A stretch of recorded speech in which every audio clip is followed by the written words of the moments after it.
I waited in the car while they sorted out dinner plans, or so they said. The engine was off, the air still, and the only sound was the ticking of the dashboard clock. I could see them through the glass walls of the restaurant, smiling, toasting, taking pictures like they didn't know I was still out there. No one looked back, no one waved, not even a message to say, "We're coming." I just sat there, hands folded, like I didn't pay for the gas, like I didn't drive them here, like I wasn't the reason they could even afford this night. And while they laughed and posed with their wine glasses held high, I sat still, watching. What they didn't know, or maybe forgot, was that everything they were enjoying was in my name. Thank you for sitting with me. I know stories like mine aren't easy to listen to, especially if you've ever been the one left behind, not just at a table or a door, but in a life you helped build. If you've ever stood quietly while others acted like your seat didn't matter, if you've ever smiled through something that broke your spirit just to keep the peace, then I hope you stay with me.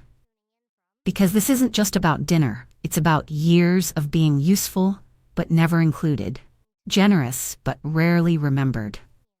Tell me where you're listening from if you feel like it, and if any part of this sounds like something you've been through, you can share that too. Or not. It's enough to just be here. I'm 67, though some mornings I feel older in my bones than the number ever suggests. I've raised 3, buried 2, my own parents, and stretched a single paycheck across too many years to count. I've seen hard times, the kind that don't get talked about in public. Times when I warmed the house with the oven door cracked open, when I smiled through Christmas dinner without a roast on the table, and no one knew the light stayed on because I let something else go unpaid. But I made it through. Quietly, like most of us do. My son Jason was soft-hearted as a boy. Thoughtful, curious, always reaching for my hand when we crossed the street. I used to pack little notes in his lunchbox when he was small, just to remind him how loved he was. I never imagined a time would come when he'd forget the woman who used to hold his fevered head through the night, who sat in cold bleachers just to watch him wave from the field. But time has a way of shaping people, or maybe unshaping them. He married a woman named Elle. She was neat, particular, always corrected the way I said things. She liked clean lines, crisp collars, dinners with 5 courses and no casseroles. I tried. I really did. I bit my tongue more times than I can count. When they said we should all take a trip together, just the 3 of us, it sounded sweet at first. A weekend away, they said. A little family reset. I nodded, not because I needed the trip, but because I wanted the company. I offered to drive, paid for the gas without a word. When the Airbnb total came in, I just pulled out my card. Jason said, "We'll get the next one," and Elle smiled like that meant something. I didn't mind. I've always believed in taking care of mine, and I never expected a receipt for kindness.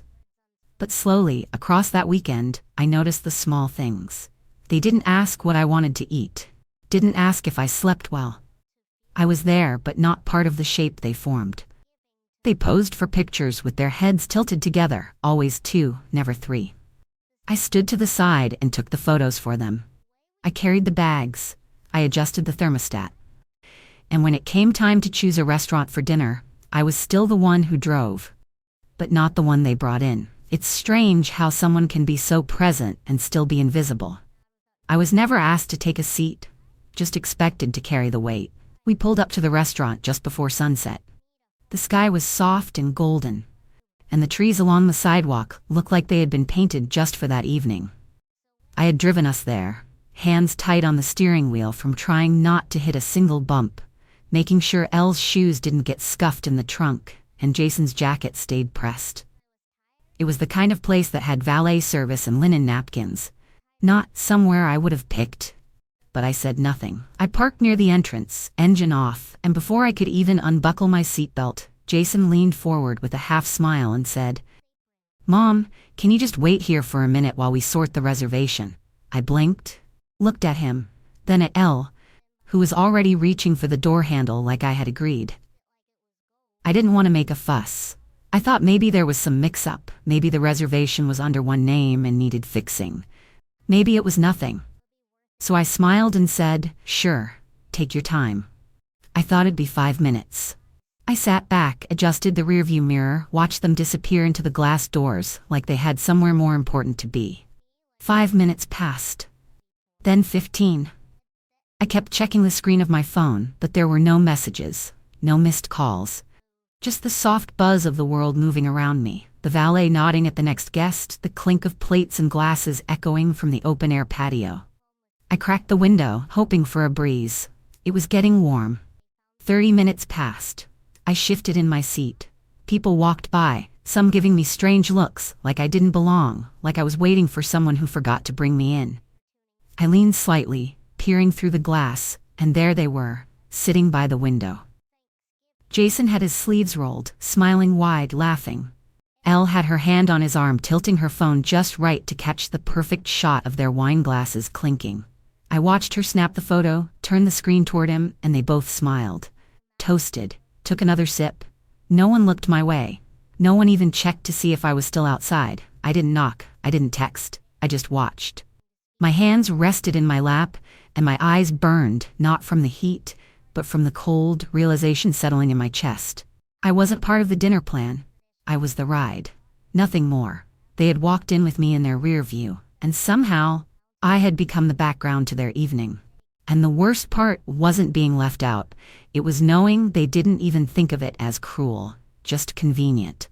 A valet walked past the car and looked at me twice. Not in a curious way, not even with concern. Just that quick flicker of a glance, like he wasn't sure if I was waiting for someone or had simply been left there. I lowered my eyes and pretended to adjust the air vents, even though the air had gone still a long time ago. The sun was dipping lower, painting the edge of the dashboard in gold, but it felt like nothing warm could reach me. I glanced back toward the restaurant window, and they were still there. Plates half full, glasses refreshed, smiles untouched by anything beyond their little bubble. Jason leaned toward Elle and said something that made her tilt her head back and laugh. The kind of laugh that fills a room but empties something in the person watching from the outside. I watched her touch his sleeve, gesture toward the menu, and it hit me. This wasn't a delay. There was no mix-up at the front desk. No table waiting for 3. I wasn't forgotten. I was never invited. My stomach turned, not from hunger, but from that deep, sinking drop you feel when the truth lands without warning. All the signs had been there. The way Elle never really looked at me when she spoke, the way Jason started calling less, the holiday dinners where I was always the first to arrive and the last to be acknowledged. I had let myself believe I was still part of something, still needed, still welcome. But that night, in that parking lot, I saw it for what it was.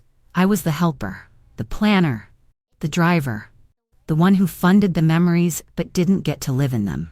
I looked down at my hands, the same hands that had braided his hair when he was small, wiped down countertops between double shifts, packed lunches in the dark so he'd have a full stomach even when I didn't.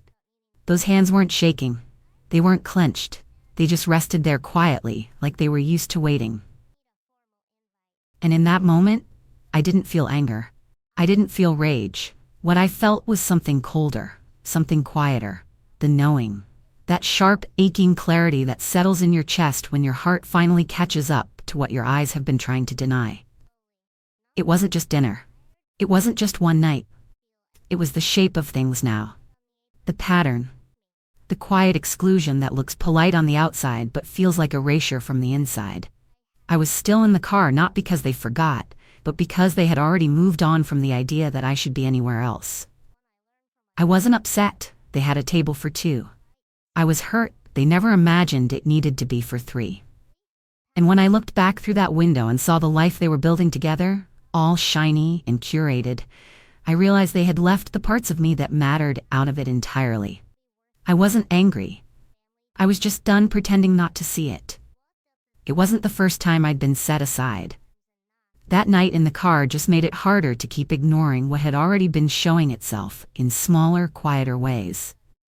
I remember last month, Elle had hosted one of her dinner parties, polished, themed, right down to the gold-trimmed name cards and tiny rosemary sprigs tied to the napkins with twine. She'd invited a few couples from their neighborhood, and Jason called and said, "You should come, Mom. Elle wants the whole family together." I baked my old sweet potato pie, the one with the browned butter crust. The one Jason used to ask for every year when he was little. I wrapped it in foil and held it carefully on my lap the whole ride over, like I was bringing something of myself with it. When I walked into the kitchen, Elle smiled, but it didn't reach her eyes. She said, "Oh, that's sweet. But we already have dessert." Then she handed the pie off to the neighbor, asked if she could put it in her fridge for later. Like it was a bag of leftovers someone forgot to take home. I stood there, still holding the empty dish towel I'd wrapped it in, and nodded like it didn't sting. No one said thank you. No one asked about the recipe. No one even uncovered it. I stayed in the kitchen most of the night. Not out of choice, but because there was nowhere set for me at the table. All the seats were claimed. The place cards had names I didn't recognize, people who laughed easily and shared stories that didn't have room for mine. I leaned against the island, hands folded, smiling when someone made eye contact, pretending I was just there to help.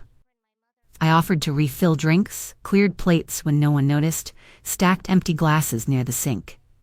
At one point, they raised their glasses to toast, chosen family, and I stood quietly behind them, holding an empty tray, like part of the wallpaper.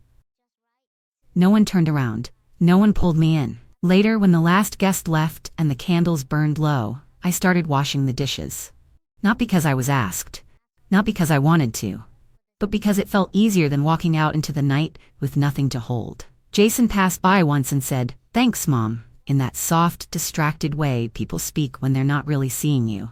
I finished the dishes, dried my hands, grabbed my purse, and let myself out the side door.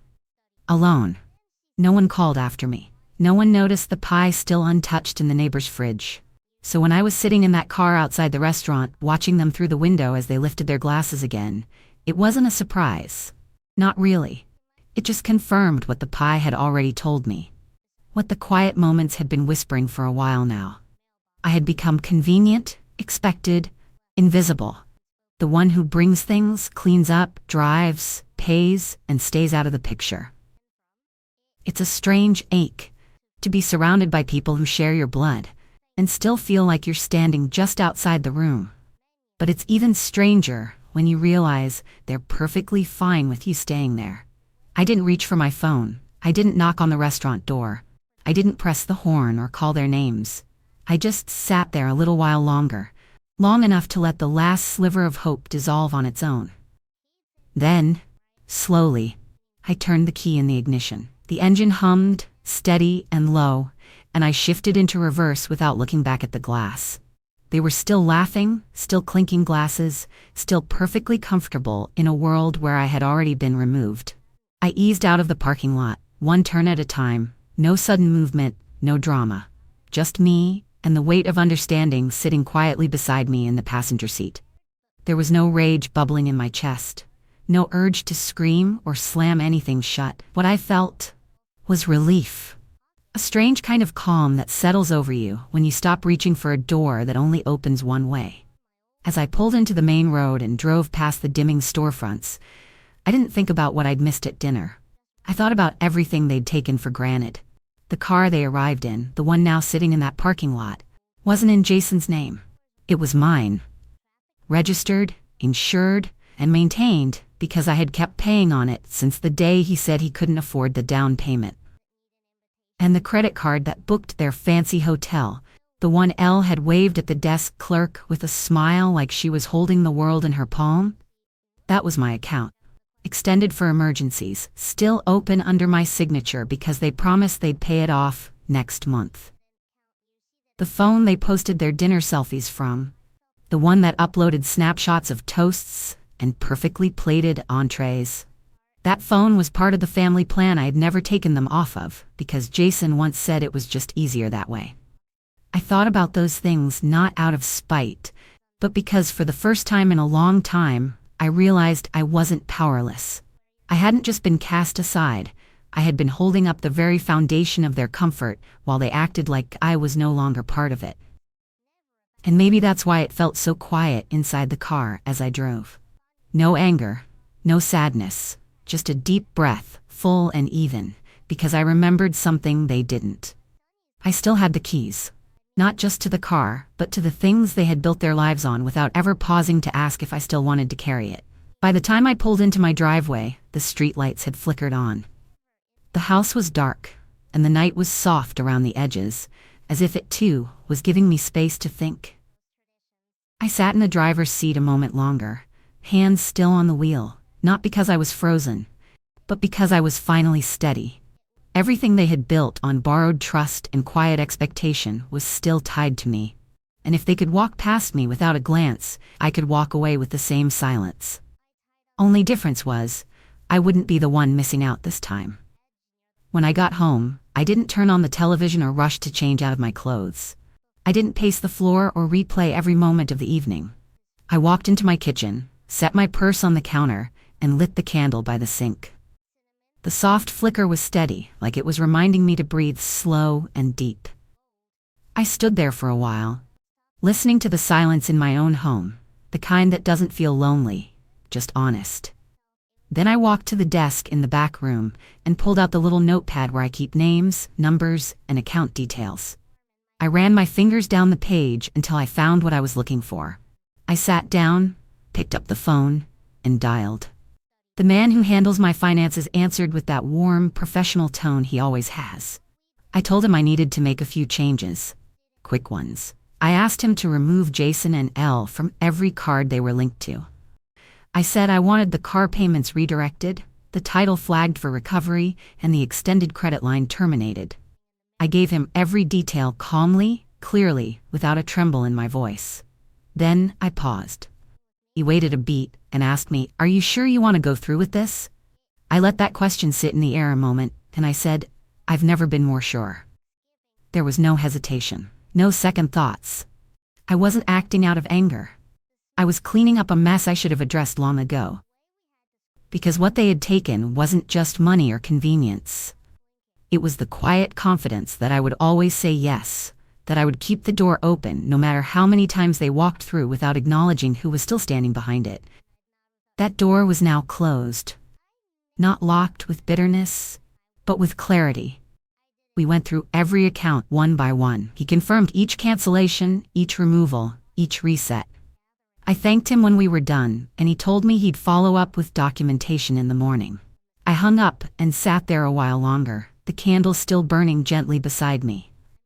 It didn't feel like revenge. It felt like return. Like finally stepping back into ownership of things I had slowly handed over without notice. I wasn't punishing them. I was simply reminding them that everything they had leaned on came from somewhere and someone. And if they could forget that, then I had every right to remember it for them. Quietly. Fully. And without asking permission. The next morning, just as the sun began to stretch through the slats of my blinds, I woke without an alarm. I didn't feel tired, not the way I usually do after a restless night. I felt still, settled, like something inside of me had been quietly put back where it belonged. I moved through the house with purpose, not rushing, not dragging. I folded a throw blanket on the couch, watered the plant by the window, then walked into the kitchen and filled the kettle. As it began to warm, my phone buzzed on the counter beside me. I glanced at it, not expecting much, and saw Jason's name blinking across the screen. The message said, "Mom, the car's not here? Did you move it?" I stared at those words for a long time. Not because they surprised me, but because they landed with such precision. Not a question about how I was or where I was. Just panic over the absence of something they had assumed would always be there. I didn't reply. I turned the burner down to low and watched the kettle rock gently on its base. A few minutes later, another message came through. "Our phones aren't working? Can you fix the plan?" That one made me exhale, soft and slow. It wasn't anger or even disappointment I felt. It was recognition. The same way you look at a cracked plate and finally understand it's not going to hold what it used to. I sipped my tea, now warm enough to drink, and leaned against the counter as the third message arrived. Short. Blunt. "Did you do this?" I didn't answer that one either. I turned the ringer off, placed the phone face down, and walked into the living room. The sun was pushing through stronger now, brushing the tops of the curtains in gold. I sat in my chair, the one near the window with the worn arms and quiet view, and let the quiet cover me like a soft blanket. I wasn't gloating. I wasn't celebrating. There was no smile on my face. There was only a long, overdue peace stretching through my chest, where all the hurt had lived for too long. They had built their comfort on the idea that I would always be available, always be silent, always keep giving even when they stopped seeing me. And now, they were being introduced to the cost of that comfort, the part that had never come free but was given without question. Until now. I thought of the dinners, the rides, the bills quietly paid, the strings they never saw because I never let them show. Now they felt the absence, not of a thing, but of a person. A presence they had mistaken for background noise, now silent. I didn't reply, not because I didn't have words, but because I had already said everything that needed to be said with action. There's something powerful about letting someone sit with the weight of their choices. Not to punish them, but to let them feel the echo of their own decisions. I wasn't going to rush in and soften the landing this time. They would learn, the way most people do, not from being told but from being left to feel it for themselves. As I sat there with my tea, I looked out the window and watched a pair of birds settle on the fence. The sky was clear, the morning quiet, and I felt, for the first time in a long while, like I had taken up space in my own life again. Not as a provider, not as an accessory to someone else's comfort, but as someone with limits, value, and the strength to hold both. Let them figure it out. Let them ask their questions. I had already answered the one that mattered. I chose myself. Quietly, completely, and without asking for permission. That evening, just as I was folding the laundry in the living room with the soft hum of the dryer still rattling in the background, there was a gentle knock at the door. Not loud, not hurried. Just one of those quiet knocks that carries care in it, like someone hoping not to startle you. I walked over and opened it, and there she was, Lila.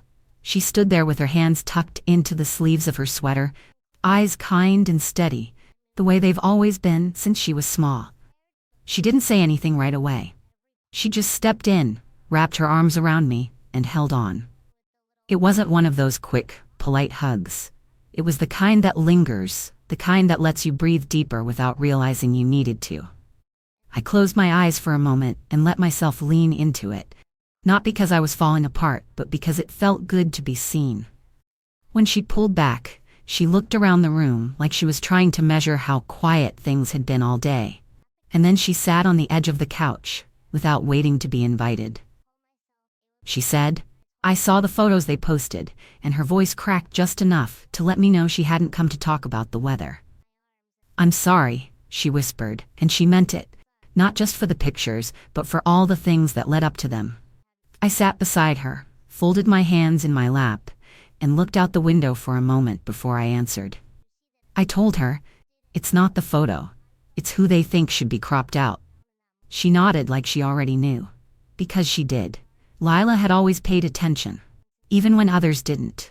She noticed when I sat alone during family gatherings, noticed when I cooked but didn't eat, noticed when I arrived early and left late but never made it into the group chats or albums. She was young, but her eyes had never skimmed past the things that mattered. That's what made her different. She didn't look through me. She looked at me. And that day, she brought more comfort with her quiet presence than any apology could have carried. We didn't talk much. We didn't need to. She stayed a while, long enough for the room to feel less empty. Long enough for me to remember that even when some turn their backs, someone always sees you. She helped me fold the rest of the laundry, one towel at a time, like we had all the time in the world. And when it was done, she stood and hugged me again, tighter this time, like she didn't want to let go. Before she walked out the door, she looked back and said, "You deserved better."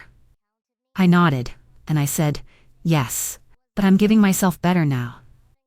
She smiled at that. Not the kind of smile people give when they're trying to cheer you up, but the kind that says they believe you. And when the door clicked shut behind her, I sat there in the quiet, but it didn't feel heavy anymore. It felt honest, lighter, because even though the ones closest to you might forget who you are, someone always remembers. Someone always sees the whole picture. And sometimes, all it takes is one person noticing to remind you that you were never invisible. Not really. It was 2 days later when Jason showed up at my door. No call ahead.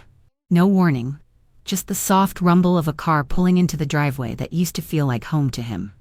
I saw him through the window, standing there with his shoulders drawn in tight, the same way he did when he knew he had something to say, but didn't quite know how to begin.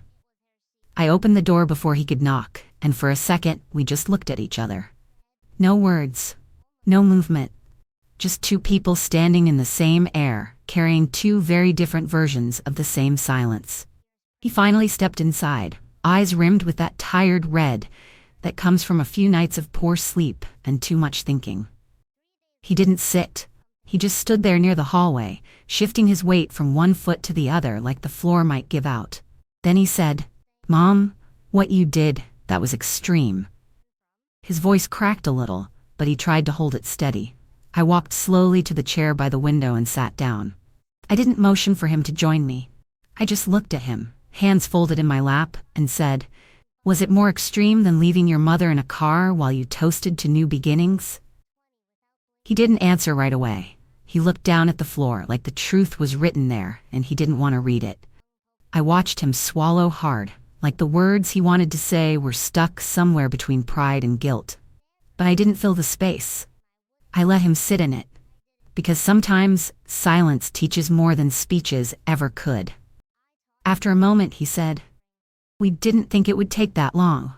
Elle thought it would be better to check the table first." I didn't mean for it to feel like. And I stopped him right there, calmly. Not cold, just certain. "You didn't mean for it to feel like I didn't belong? Or you didn't mean to get caught in the act of forgetting I ever did?" He looked at me then, fully. And I held that gaze, not with anger, but with clarity. I said, "You walked past me. With your eyes, with your choices, with every moment you made space for someone else to belong while I waited outside, wondering what I had done to deserve the car, but not the seat at the table." He ran a hand down his face like he was trying to wipe off the guilt, but it didn't budge. He said, "I didn't think. I just..." But he didn't finish. And I didn't need him to. Because the truth had already shown itself. Not in his words, but in his actions. In the way he had made comfort more important than care. Appearances more important than presence. And I wasn't going to soften that, just because he finally noticed the cost. I told him, "This isn't about money. It never was. It's about being treated like a burden in moments I built. It's about being erased from the story in rooms I paid to keep warm." He didn't argue. He couldn't. He stood there with his head slightly lowered, and for the first time in a long time, I saw him not as the boy I raised, but as the man who had grown comfortable, walking ahead without looking back. I didn't raise my voice. I didn't cry. I didn't beg to be understood. I just let the truth hang there between us, solid and unmoving. Because sometimes the most powerful thing a person can do is stand still while the other finally sees what they left behind. He asked if there was anything he could do to make it right.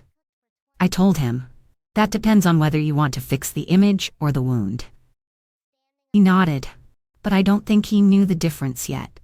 That's not something I could teach him in one conversation. That's something he'll have to earn in the spaces between silence and sincerity. And as he walked toward the door slower than when he came in, I stayed seated, watching. Not out of spite, but out of peace. Because I knew now that my worth wasn't tied to whether or not someone made room for me. I had found my voice, and I had chosen not to raise it, but to root it. And there's nothing louder than that. If you've ever been asked to wait quietly while others decided your worth, then you already know what it feels like to sit in silence, hoping someone will notice you still exist. If you've ever stood on the outside of a moment you helped build, if you've ever brought the food, paid the fare, set the table, only to be left out of the picture, then I hope you know you're not alone. I waited. More times than I should have. I smiled through it, thinking they'd see me eventually. But sometimes, seeing yourself clearly means walking away from people who don't look back. I didn't drive away in anger. I drove away because I had finally remembered who I was and what I no longer needed to prove. If any part of this feels familiar, tell me. Or if it's easier, just write. I waited. That's enough. I'll understand. And if you're watching this alone tonight, you don't have to stay invisible here. I do hope you will subscribe and know that you matter. You are seen, you are remembered. Thank you for watching.